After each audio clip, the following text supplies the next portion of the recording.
Welcome to my video on best practices for supervisors. My name is Heesen and I want to share my personal best practices in supervision with you based on my 15 years of experience. I hope you will find something beneficial for your own practice.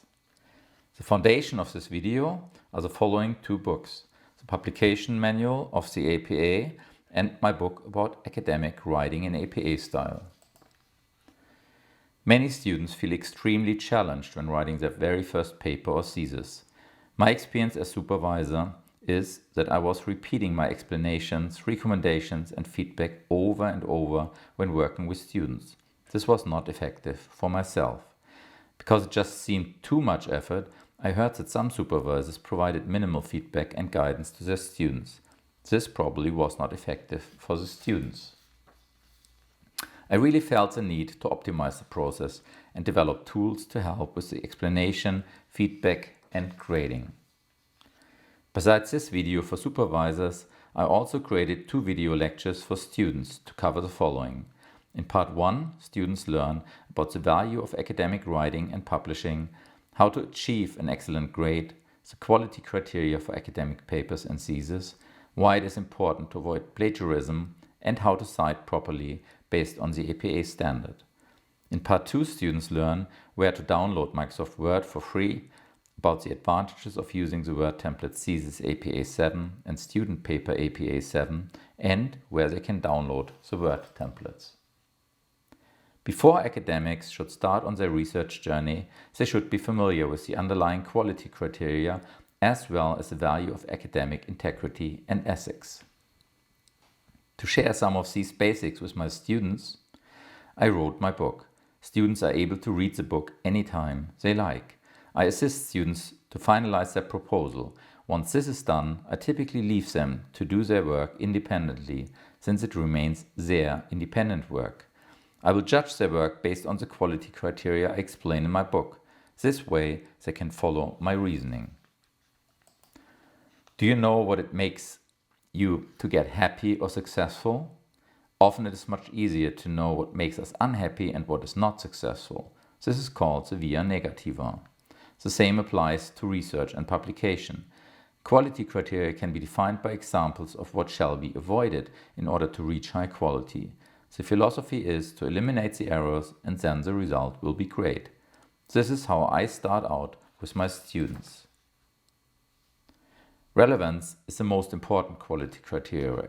Every scientific work shall contribute new knowledge and help to solve a problem.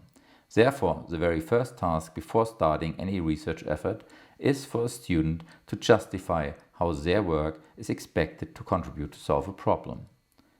Objectivity is another quality criteria. It describes the need to remain objective and without judgment. Conciseness is valuable.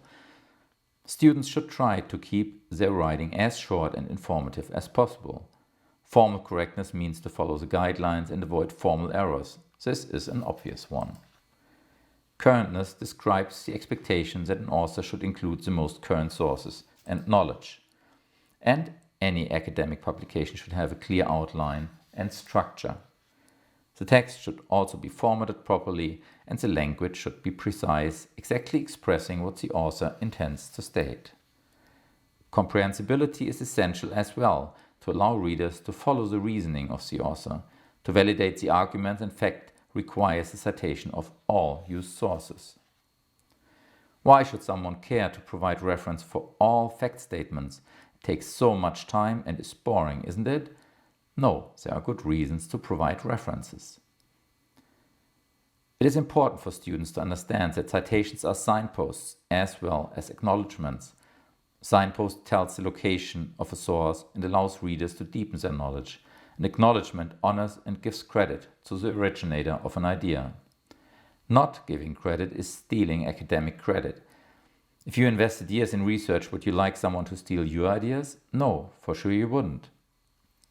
Once a student understands the importance of proper citations, it should be much easier to accept the work it takes to do it properly.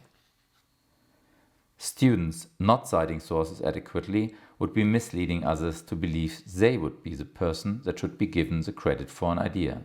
This is called plagiarism and a violation of academic integrity.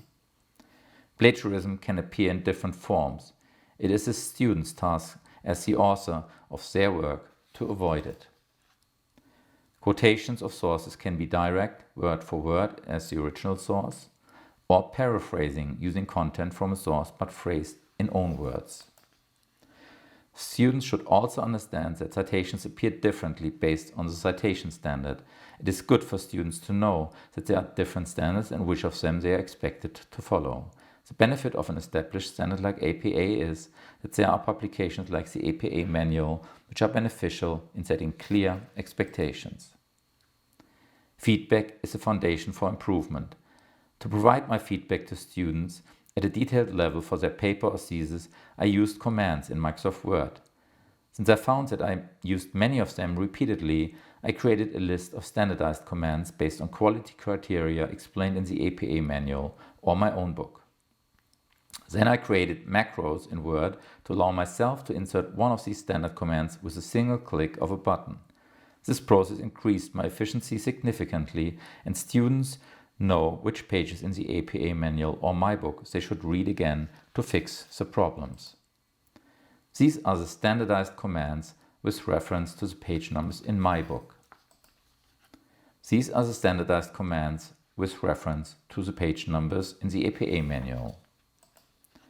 To insert the standardized commands, the ribbons thesis APA feedback and APA 7 feedback, a single click on one of the buttons is sufficient. The ribbons are included in the Microsoft Word templates you can download for free. This is an example where a standardized command was inserted to show an error where mechanics of style numbers were violated, and students should look at the APA manual section 6.32 to 6.39 to see how to correct it. The quality criteria also proved very useful as a foundation for grading papers and theses. I have created a Microsoft Excel sheet for grading of papers and theses, which is based on the quality criteria as explained in my book. Obviously, the requirements and weights of the quality criteria will depend on the type of work, student paper, thesis, dissertation. In the yellow field, supervisors can adjust the weight based on their preferences. Once the points per student are entered, the sheet proposes a grade. The commands in combination with the grading sheet can be a great way to make the grading comprehensible for the students. You can download the grading model from my website. The templates for Microsoft Word, as well as the self-exam quizzes and video lectures, can be found on my website www.presigned.pro. I hope some of the content is helpful for you, and I wish you all the best to develop the next generation of academics and researchers.